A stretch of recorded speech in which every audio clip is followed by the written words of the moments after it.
Happy New Year, gang. Happy New Year. How the heck are you?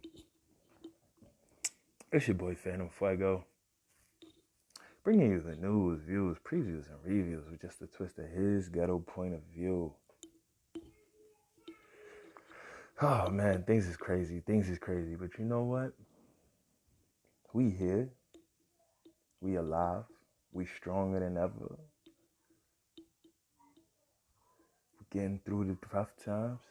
We building towards abundance. We looking so damn good while we do it. So things ain't that goddamn bad. I'm just saying. We losing some people along the way. A lot of loved ones ain't making it through, making it over, crossing this threshold, getting past this transition.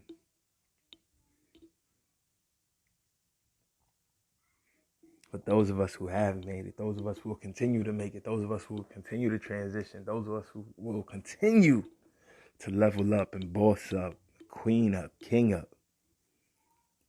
make all of the necessary adjustments to make ourselves the best version of ourselves. We here. A lot of us had an amazing year despite everything else going on. A lot of us did not allow everything going on in the world to be our personal downfall. And for those of us who had no choice but to fall, you now have the choice of deciding whether your fall is a permanent one or you get up. Get up, y'all. Get up.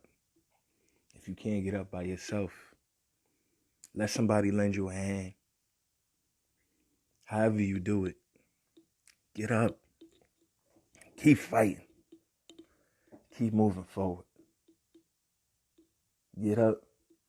Keep fighting. And keep moving forward. This is his ghetto point of view, where we bring you the news, views, previews, and reviews with a twist of just his ghetto point of view. As always, Sundays and Wednesdays is where you could catch us getting to it like it's nothing to it. Looking so damn pretty while we do it. Hope you guys had a wonderful, restful celebration of these, festivities. And if you don't celebrate these festivities, I hope you just had a bunch of good time to get to the bag. And you took advantage of everybody out here celebrating. So whether you was out here getting to the bag or living it up, I hope you enjoyed yourself. I hope you did much more getting to the bag than living it up, because it's time for us to be more sellers and manufacturers and distributors than consumers. I feel too much consumerism can really be our downfall. And for those that don't know, and I'm talking too fancy for them, consumerism is just a fancy way of saying buying, and buying more stuff. And if all you do is buying stuff, and you never do any investing, and you never do any selling, you're probably going to have a very hard time out here. But, to each his own. We all got to live our own journey. We all got to follow our own life. But if you follow me, you a lot, you're probably more smarter than the average bear. And, that it's time. If you haven't done so already, because so many of you constantly are sending me pictures and photos and links of all of the different personal initiatives, whether you are self-employed or you have investments going, and you're investing in the different assets and you building up your portfolio or your collection of assets that you own. And we definitely going to talk a lot more about assets versus liabilities this year, because it's time, fam. It's time, gang. We gotta really get to it. It's time, gang. It's time for us to really stop playing. Those of you who are not playing, it's time for y'all to, be a light to others. It's not about just competing with people who can't compete with you. Unfortunately, I hate to sound like this and I hate to go down this road for a little bit, but just sit in the back, buckle your seatbelt, and allow me to spin the wheel. Let your boy Phantom Fuego let me pimp the caddy for a second. Get low. You know what I mean? Low ride. Right? So, far too many people in my community get off. They really enjoy just showing off to people who have nothing. Showing out to people who have nothing. Making people with nothing feel like crap. Feel like absolute crap. Excuse me. Making people who have nothing, who've amassed nothing, who've gained nothing, feel like trash. And I'm not just talking about the unemployed or the homeless or those who choose to just be shiftless and good for nothing. Nah, you got a lot of people that go to work every day and work jobs that just don't pay them a lot and put in double time, overtime, triple time. I used to work a security gig, man. When I tell you I used to get there on Friday and not leave till Sunday. I used to get there on Friday and not leave until Sunday. And that's just what it was. And that was just how I did my thing, you know. And that wasn't even all the other shifts I had to work.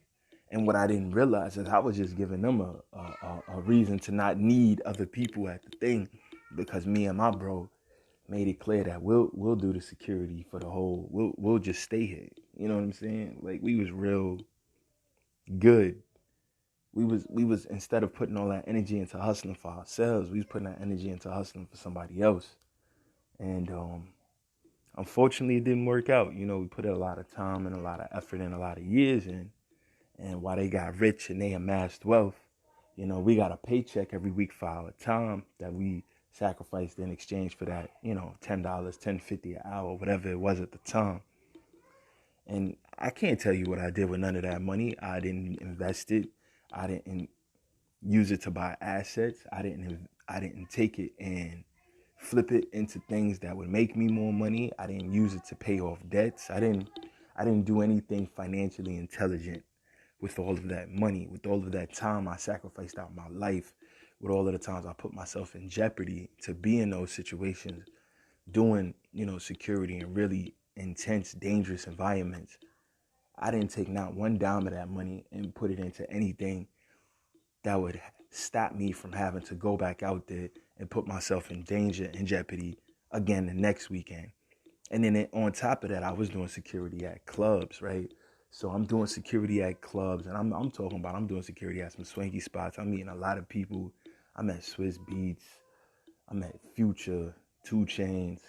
I mean, I was really I was in the scene for a little bit with the security stuff, doing all these high-end modeling events, meeting all these dope DJs.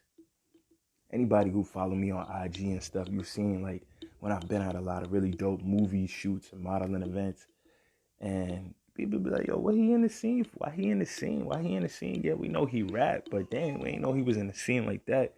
I was a lot of the times I was there doing security. And shout out to my dude Howard and shout out to my dude Mel, who used to put me on to those events.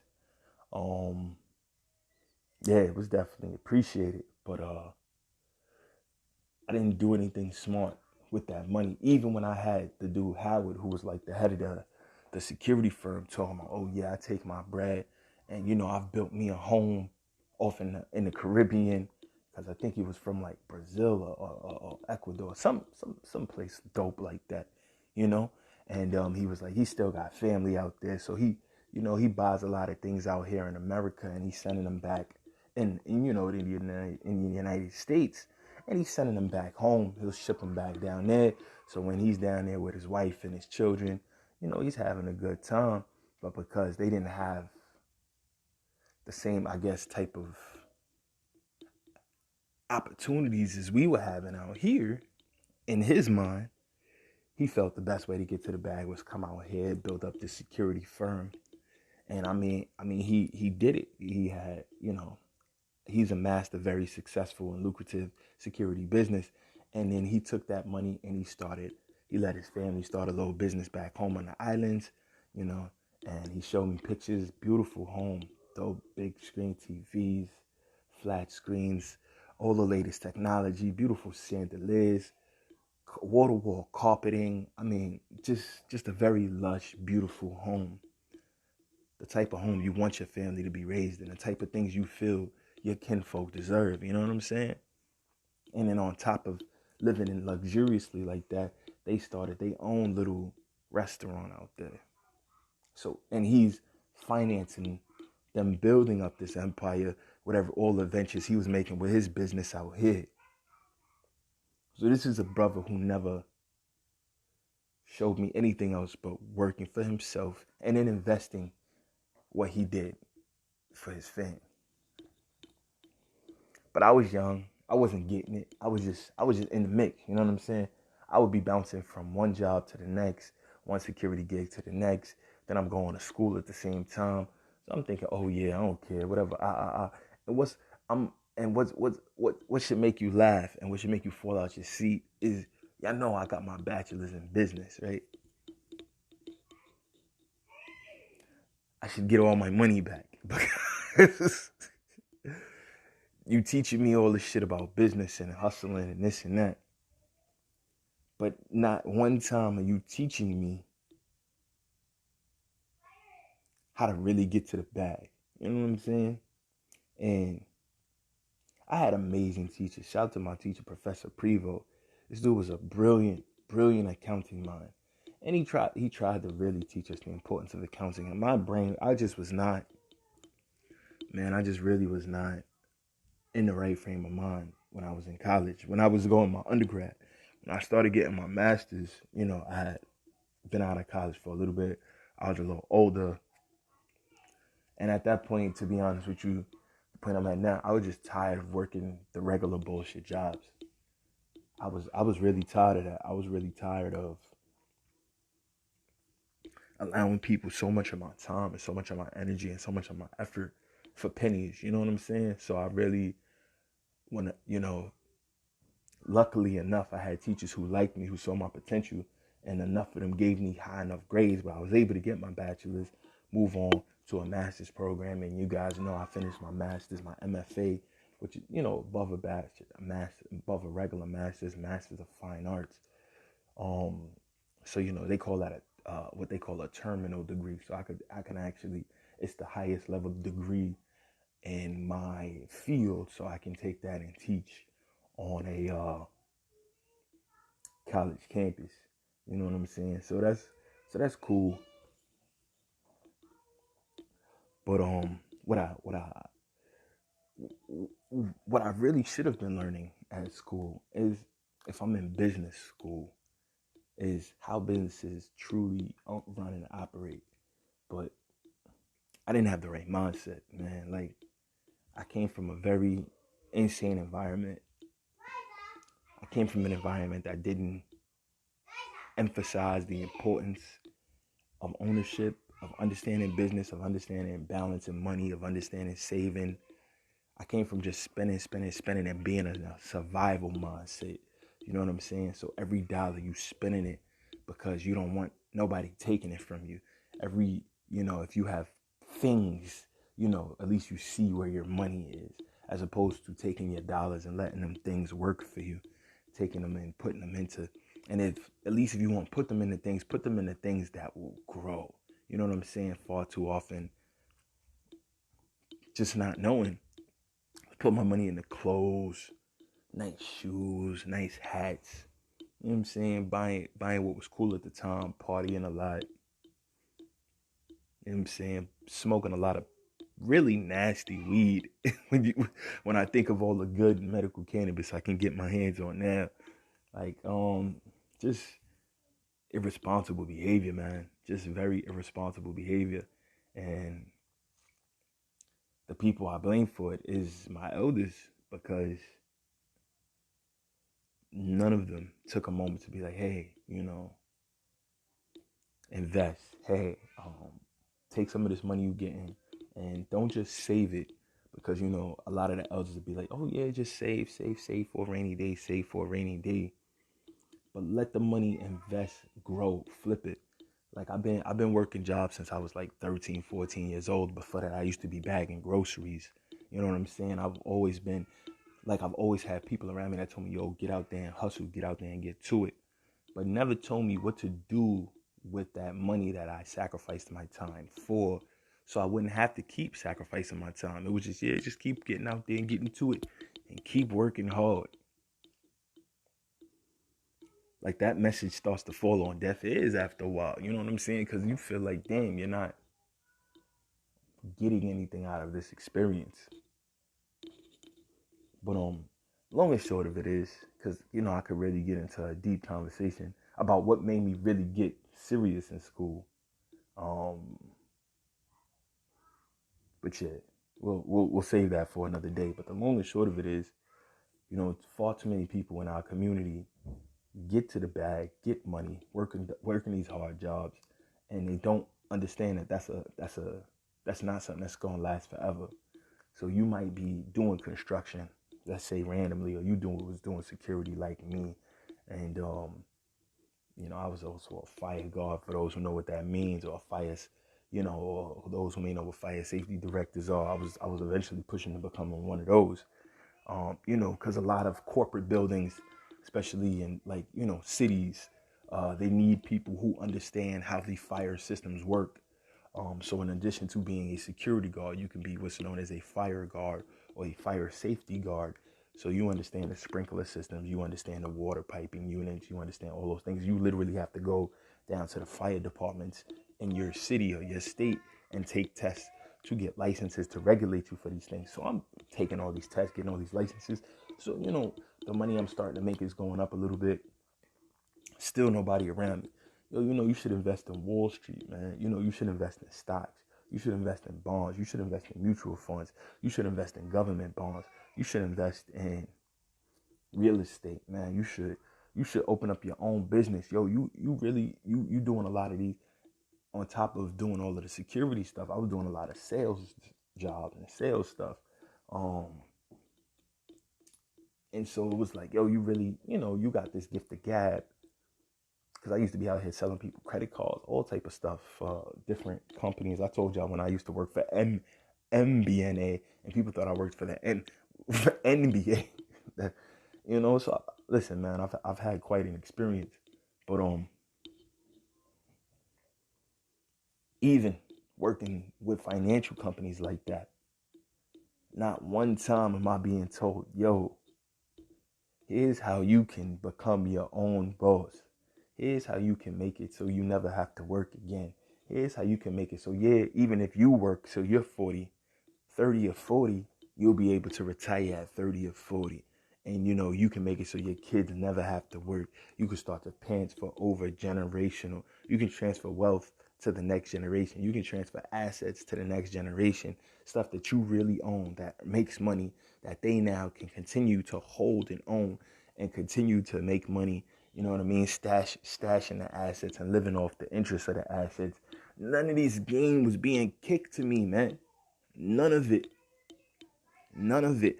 And I understand some people be like, oh, well, maybe they didn't know, or maybe nobody kicked that game to them. And it's like, there's some truth to that. There's definitely some truth to that because, our elders, particularly my elders, weren't living in an information age where all this information is readily at your hands. So you really had to go seek out information. You know what I'm saying? You had to really have a desire to learn things that's outside your box. And far too often in my community, most of the houses is ran by single black females. Many single black female homes, they're very much just in survival mode, man. They're just trying to get through the week, and they're not thinking about, oh, damn, the price of gold is real low right now. Because I grew up in the 80s. I was born in 85. You know what I'm saying? So, 80s baby. Really grew up in the 90s, to be honest. Even in the 90s, the price of gold, silver, platinum, palladium, etc. is still dumb low. There's a bunch of companies just coming online, like the Apples of the world, Just imagine had somebody given me a stock in Apple back in the 90s. One stock, one share of Apple stock in 1990. I probably would never have to work again. Because that share would have grown and bubbled, and you know what I mean? I would have been able to take that money and buy more shares, and you know what I'm saying? Imagine if somebody had given me a couple pieces of gold back in the 90s before the price jumped up to like $3,000 an ounce, 1,800 an ounce. Just imagine, you know, what type of secrets, not even necessarily secrets, but what type of information was being withheld. Do I think it was always intentional or malicious? Nah, I think it was just a lot of ignorance in my community. And I think a lot of ignorance still persists in my community. And I think it's enjoyed ignorance. What do you mean by enjoyed ignorance, fam? What the hell are you talking about? You sound stupid. Nobody enjoys being ignorant. I disagree with that 1,000%. I think people truly enjoy being ignorant. I think ignorance is truly a bliss. And you don't know what you don't know until you figure out you ain't know it. You know what I'm saying? And now you're burdened with this burden of knowing. Because now you know why there might be a problem with something. You know what I'm saying? So now I know why it's crazy not to teach your children to invest, to save, to own, to build, to sell, to market, to promote, to brand. I know it's crazy not to teach your children about computers. Like, I didn't learn about computers until I got older, because I was raised in a household where computers, technology, learning those things was not a primary focus. I was really just being raised to be a worker bee, because that's what they had been raised to do. I'll put one caveat on that. The one thing that they did say was that me and my siblings should have pooled our bread and got a home, so we could have at least rented out that home if we didn't want to live in it. So there was some, like a small little bit of that old school, because people way back in the day, they ran businesses, man. Like, mom and pop shops had the local store, the local bakery, the local diner. But we gave up a lot of that when we decided to come do this city living shit. So, a lot of our older ancestors who had shops and stuff, either had their shops upended, their land taken, or they just gave it away because they wasn't really aware of how to maintain those things through the hard times. And it's not like you was going to get a bank loan. So if you didn't have the community backing you, it was a wrap. So there's I got to throw those caveats in there, put those asterisks next to the championship rings. I get all that. But 9 times out of 10, man, it was just fucking ignorance, bro. It was just complete stupidity. Like, people just not really paying attention to what's important in their lives. People just not really understanding how the things you do can really have a sway on your future, and the things you do can really shape your tomorrow. And not only your tomorrow, but you can shape your whole fam legacy. But it's like, if nobody is really around you kicking that type of game to you, and then the people around you, you start to lose respect. Like, at the end of the day, when you start growing up and you a teenager and you seeing all this glitz and glamour on television, you seeing all these rich and successful people on television, while you living in the projects, you very much start to lose respect for your parents. Like, I mean, yeah, you can appreciate them, you can love them, but you lose respect for them because you feel like, damn, like, what were you doing while all these other people was getting to the bag.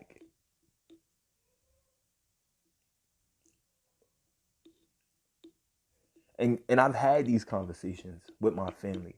Like, damn, like none of y'all expected me to go to college.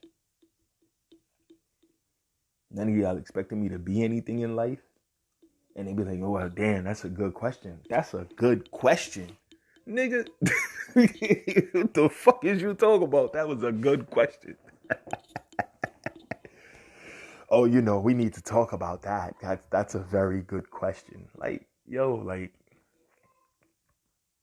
I feel we don't see any value in each other. You know what I'm saying? So we don't even make provisions for the next generation because we feel like the next generation just gonna be doing the same shit we was doing. And we're not preparing people for a future. We preparing them for our present, which is trash. Right? So it's really interesting when you think about it. You could go from 14 to now being in your 30s, working. That's like 30 years of grinding. Excuse me, 20 something years of grinding. And not have nothing to show for it if nobody told you how to put that bread up, how to invest, how to flip, how to do this, how to do that. You just working. You paying rent, paying for school. Because I wasn't getting full loans after a while. I, exhausted all my loans because I was in school effing up, screwing around, not being serious, not giving a damn. So, I had to really focus and lock in before it was too late. You know what I'm saying? And thank goodness I did. Thank goodness I did. Thank goodness I did. Thank goodness I got out of bachelor's, got my bachelor's. Thank goodness I got my master's. Those things really changed my life without question. But I just, I really do regret not learning the game until it's so young. But I'm happy I have the game now.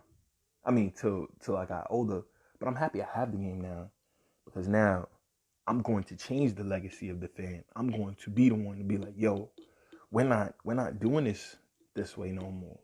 And if y'all don't like that, oh well. You know what I'm saying? I hate to say it, but the old heads is gonna die eventually, and the new wave is gonna take the fam over anyway. So whether they like it or not, you know what I'm saying? The family will change and legacies will change and narratives will shift, whether they had anything to do with it or not. And a lot of it's so sad sometimes how a lot of the older generation like to take credit for the successes of the young and the future generations without having actually lifted a finger to help with those successes. And I'm not saying that people didn't help with my successes at all, because that's a joke. I wouldn't be where I am. But what I'm talking about is the financial knowledge, the financial information. I literally had to go outside of my circles and learn those things. I don't want to be a worker bee no more. Like, I feel like they built me up to be the most polished worker bee on the block. Well spoken, articulate, good in school. You know what I mean? So they filled me up to be an amazing worker, and I've been an amazing employee, won all type of awards and scholarships and these things. To be trained, to get more licenses, to get more certifications, to continue to be someone's employee, with no one ever taking the time to be like, yo, you gotta own your own stuff. You need to do for self. You need to buy your own things to sell. You need to invest in your own assets to build up your own portfolio, to build up some wealth you can pass on one day if and when you choose to decide to have a family. Too many of our young brothers right now don't have shit to pass on to a family. And so you got a lot of dudes out here talking about girls need to go half, and they want women who come with the bag. You got dudes putting these memes out about, oh, if she better buy me a PS5. Are you looking for a wife, or are you looking for another mother? Like, sometimes I feel like our brothers is looking for a mom. You know what I'm saying? Like looking for a mom. Like I've had very close friends to me who would complain to me that, oh, their girl don't help them pay the bills and she got a job, she be working, but she don't want to help pay no bills.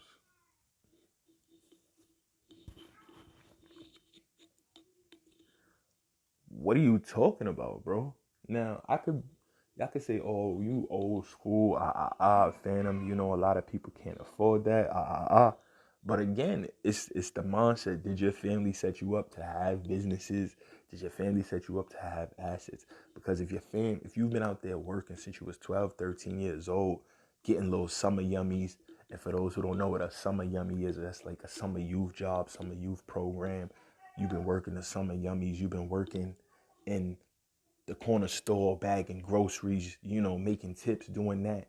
You've been literally hustling for like 20 something years of your life. That's the time some people put into a full-time job in their career when they get older.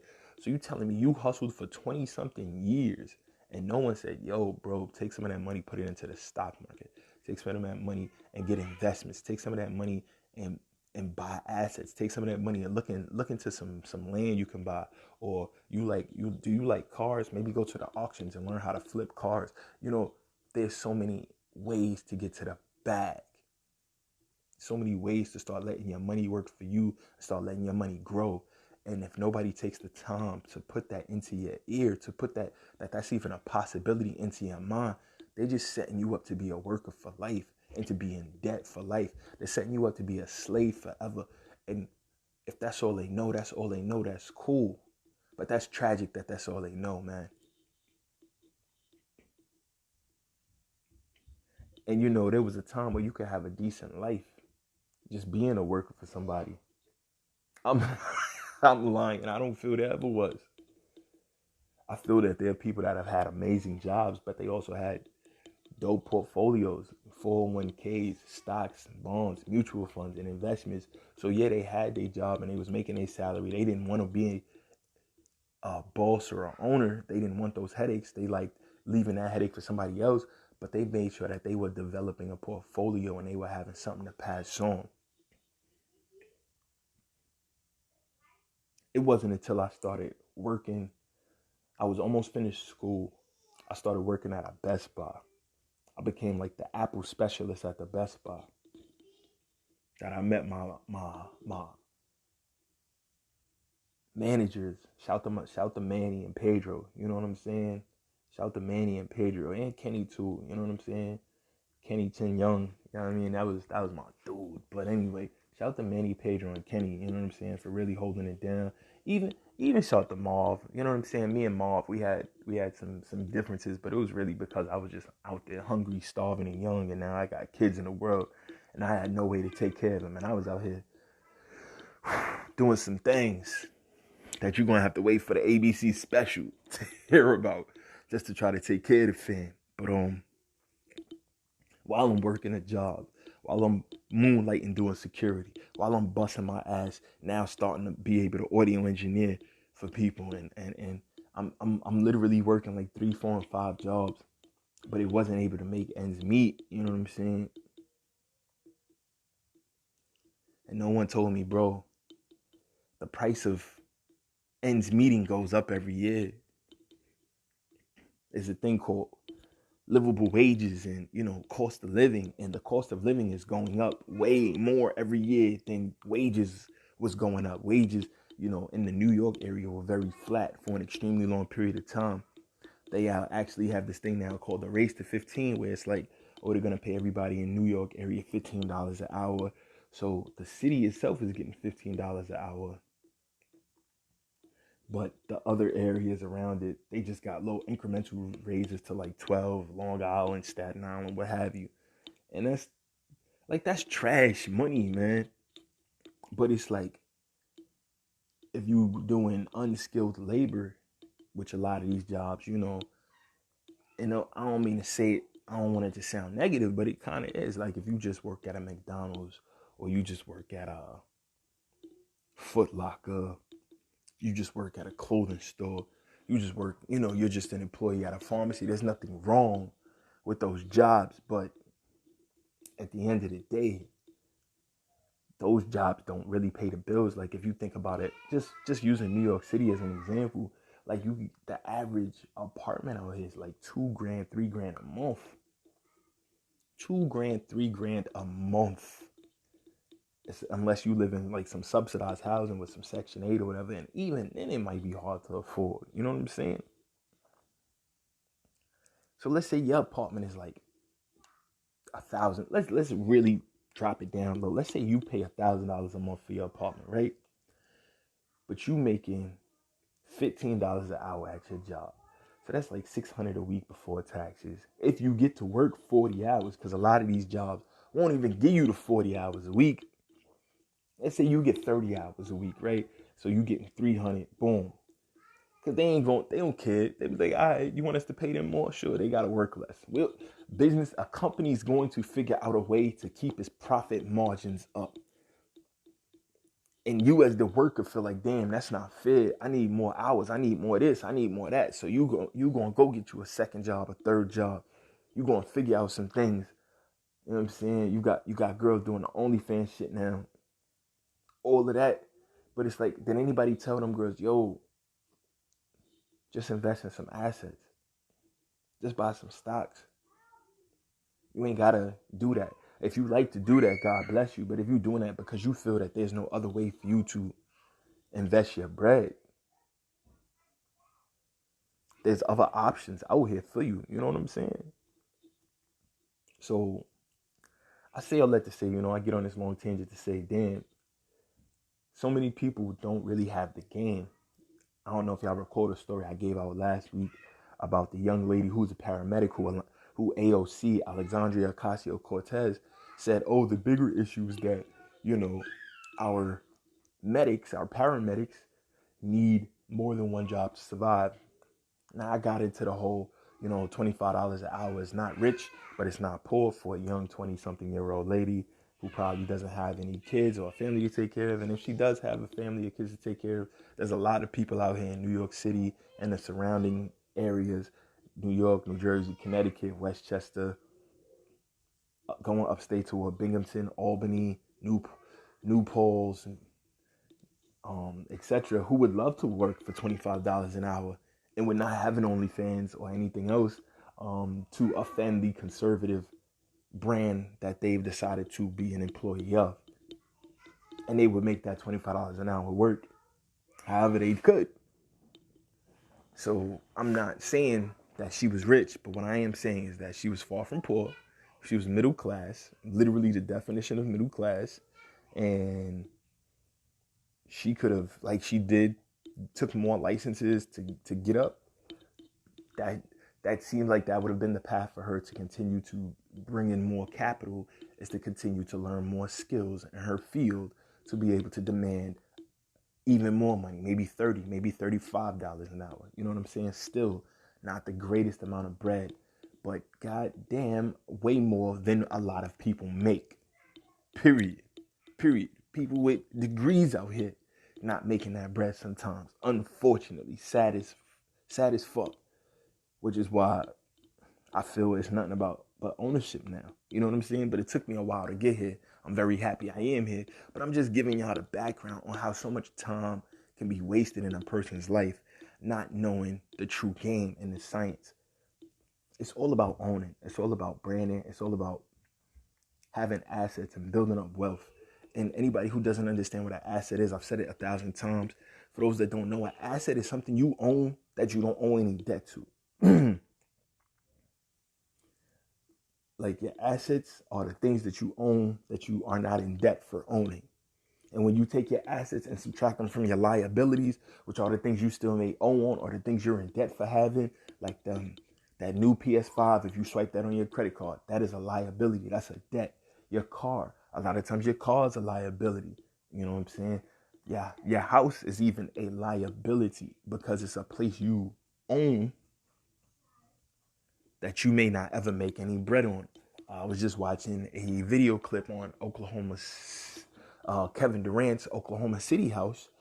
Now he's playing for the Brooklyn Nets. He's been out of OKC for a long time because of the market out there in OKC. There's nobody who can really afford his house, and it's only on the market for, I think, it was on the market for like 3 million, but now he dropped the price down to like $1,300,000. And based on the economy out there in Oklahoma, it would have to be another NBA player who would be interested in buying his house, because nobody really has that type of economy out there, and the rich people out there don't want his house. Just being honest, they don't want his house. A lot of times NBA players, they first or second, they until they start understanding the game of finance, because they coming from nothing too. They coming from bad. Most of them are coming from, middle class families, or very often low income families that didn't really understand the bad. Not Kevin Durant's case, but you know what I mean? I'm gonna be nice, because he does come from, Prince George County, which is a very affluent area. So you would think somebody would have gave him some better game just to lease the house as opposed to buy it. But again, these are all things we learn as we progress. And Kevin Durant has become an amazing businessman, CEO, several companies, entrepreneur, taking his money and letting it flip, flip, flip. So even if that man can never dribble a ball again and all his NBA money dry up, his money in other ventures will keep him fine. You got to get yourself to the point where your money from other ventures will keep you fine. If you can't go dribble a ball again, if you can't rap another verse, if you a nurse and you can't bandage another leg, if you a doctor and you can't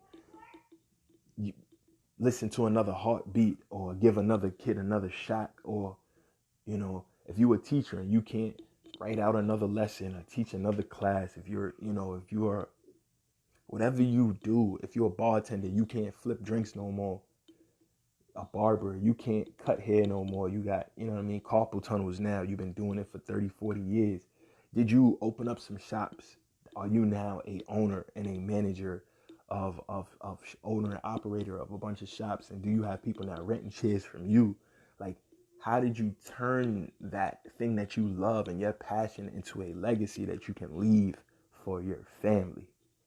I think that's really all I'm trying to drive home here. How did you turn what you love into something that other people can live off even after you're gone? How did you turn what you love into something that could be a positive pillar in your community? You know what I'm saying? How did you become responsible with the finances that you have coming across your hands? Are you a responsible ward? Are you a responsible steward or a responsible person with all that money you get into? Or is it just, yo, man, I had a great night at the club on Friday and Saturday, and, I'm broke again once Monday come. But, I paid my rent. I got some groceries. I got a little Metro card for the next 7 to 14 days. I might have bought a 30-day Metro card. But it's crazy because now over here in New York, they're phasing out the 30-day and 14-day Metro card. They want everybody to just pay full price every single goddamn time. So it's like you can't even buy in bulk no more out here. It's getting disgusting. It's really getting disgusting trying to live out here unless you're affluent, unless you are getting to the bag, unless you are finding ways to make money work for you, unless you are becoming a person who can make money while you're sleeping, while you're eating, while you're in the shower, while you're on vacation, unless you figured out those things. And there are so many ways to go about it. There's so many ways to fail and try again till you find the right ones that work for you, that it is absolutely a must to do so. It is absolutely a must to do so. People be like, oh, those things is a scam. Those things is scary. I don't want to put my money in the gold. I don't want to put my money into this. I don't understand that. Take a class. Watch a YouTube video. Watch a million YouTube videos. Pay somebody to teach you. Hire a mentor. Hire a tutor. I don't want to do that. I can't afford that. I don't have time for that. Then you have time to fail. You have time not to succeed. And you have time to complain. Damn, that's harsh, fam. Nah, that's facts. That's real life. That's just what it is. And if you don't get that, then I don't know what to say to you. I really want the message to be for the new energy, this new wave of this new year to be, listen, so much time has been wasted by so many people. So many people, who may have been your parents, your grandparents, your aunties, your uncles, your nieces. I mean, your aunties, your uncles, your big brothers, your big sisters may have not given you the game how you really needed to get it. But we in the information age, man. This is the age of Aquarius. And it's been that way for a while. We've been transitioning into this time of knowing. And now we really seeing things clearly. Everybody got their 2020s on. This is really the time. This is really the age of enlightenment. You know what I'm saying? This is really the age of the information is out there. Do you care enough to put in the time to get to the information? Because all the information ain't gonna be accurate. So now you not only have to look for information, you gotta find it in reputable sources. Do you have enough desire and passion to do that? Is this really what you want? Or is it just something cool to complain about? That's really the wave that we on. I know my viewers and my listeners are smart, and we gonna get to it. And I'm confident that y'all gonna pass that message along to other people that this is the time. We are past being worker bees. We are past being, somebody else's to control. We at the point where we ready to regulate ourselves, and it's like this is his ghetto point of view. We're gonna take a quick break. We'll be back.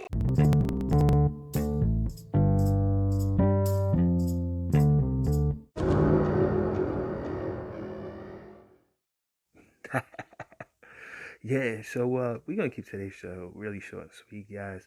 Thank you guys so much as always for rocking and vibing. Wednesday we'll get back into full schedule. Got some amazing guests that'll be rolling through this week. Sundays and Wednesdays are when we get it in, guys. This year is gonna be an amazing one.